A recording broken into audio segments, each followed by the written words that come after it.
Please welcome back to the stage SATE co-chair Nathan Jones.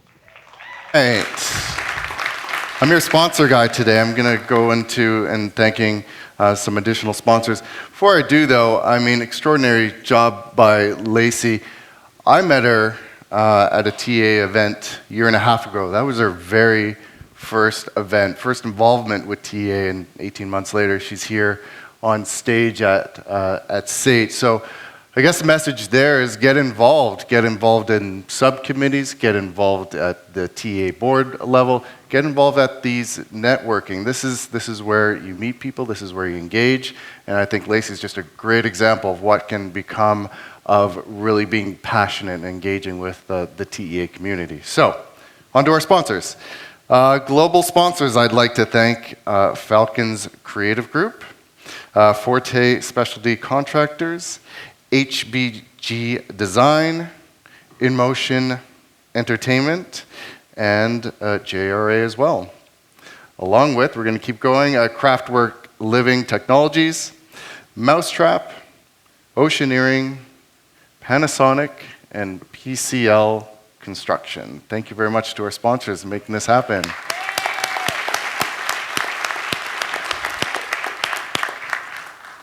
Please welcome back to the stage Arielle Rassel.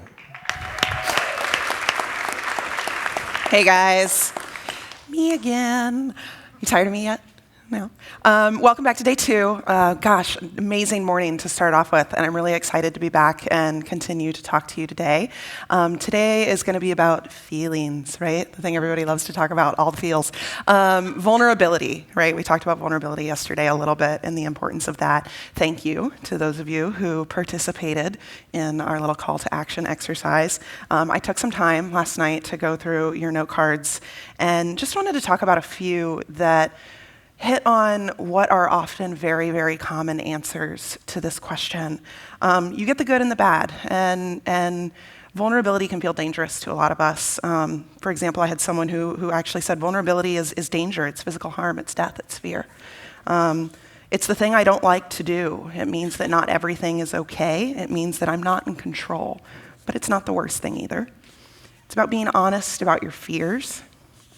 It's accepting and embracing everything you're truly afraid of, right? Fear is a theme here. But on the other side, vulnerability means saying what we think, feel, and aspire to, even if it means exposing ourselves to others' thoughts.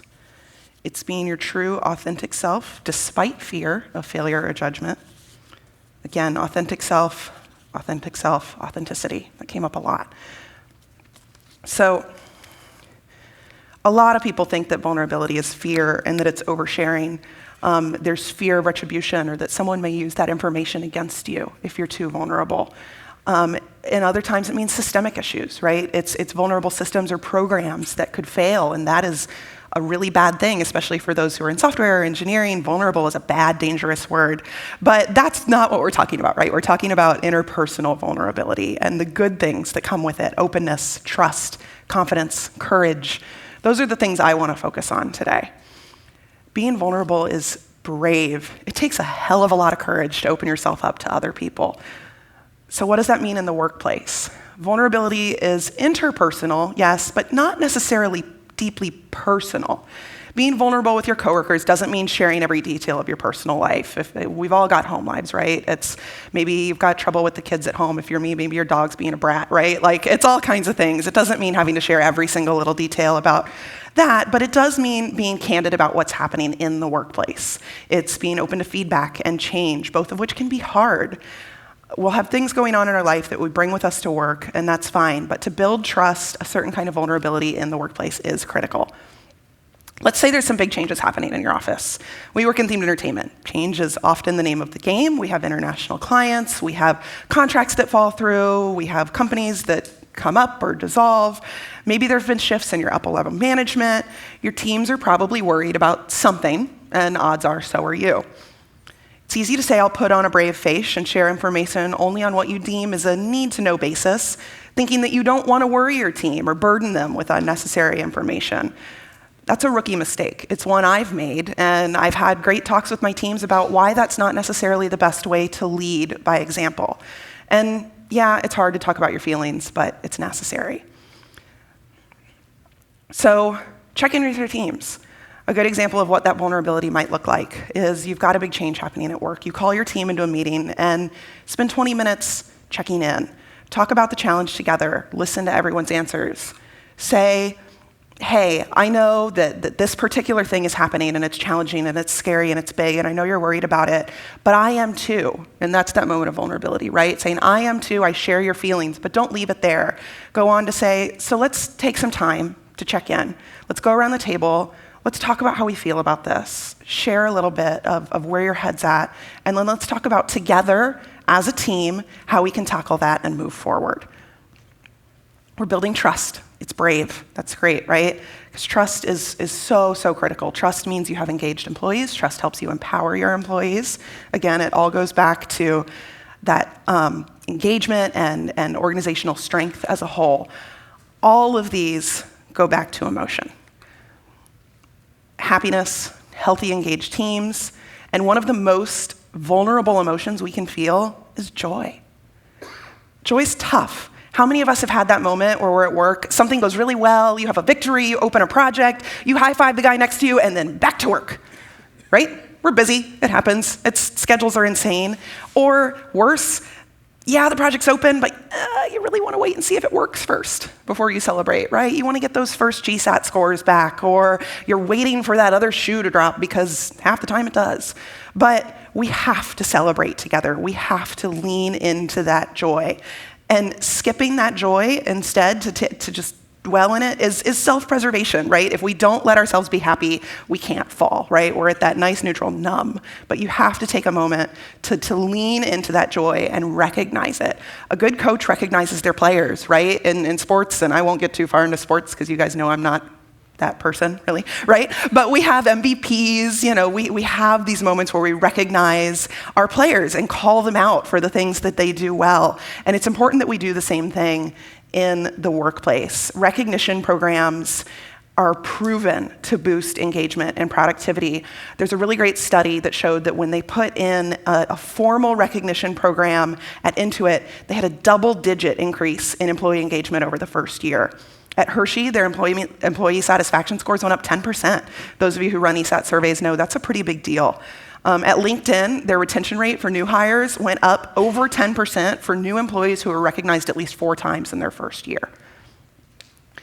The opposite of joy often manifests as criticism and cynicism and sarcasm. And these go back to psychological safety and that fear of vulnerability, right? We wear cynicism and sarcasm like a cheap mask. It's easier than honest feelings. But if you take the root of sarcasm back to its Greek root, it literally means to tear flesh. It's toxic, it's harmful, but it's really hard not to default to it. This is coming to you from someone who, as those of you in the room who know me, has a pretty sarcastic sense of humor, right? And there's a time and a place for that, but from a leadership place, you have to train yourself out of it. To rid your organization of the toxicity of sarcasm and cynicism, of the fear that they manifest, you have to model the opposites. You have to lean into clarity and kindness and hope. Say what you mean what you say, be genuine. Lean into that joy. Make it so commonplace in your organization that you just automatically celebrate even the littlest of moments. Lead with compassion.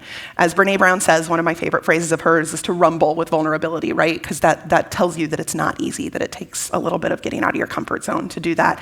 But it's so, so worth it.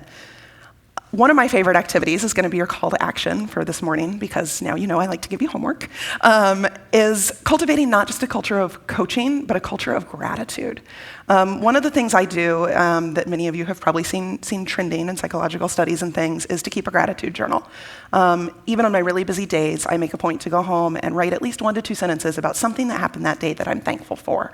And maybe it's not something that happened that day. Maybe it's just in general that I am really grateful to live in a wonderful home with wonderful friends and have a dog that's super excited to see me when I come home every day, right? Maybe on one day I'm just excited that I found a really cute pair of shoes at Target, right? It's not always some big nebulous thing, but taking the time to do that gratitude check every single day is proven to make you happier over time.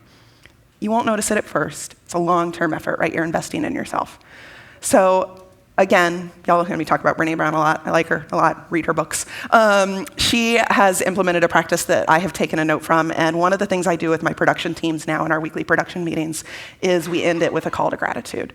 It's taking a minute and going around the room and doing that gratitude exercise. Everyone in the room, 1 or 2 sentences, right? Today, I'm grateful for this. It doesn't have to be related to the project. It can just be about your general life, but it's taking a moment to recognize that thankfulness and put it out into the universe.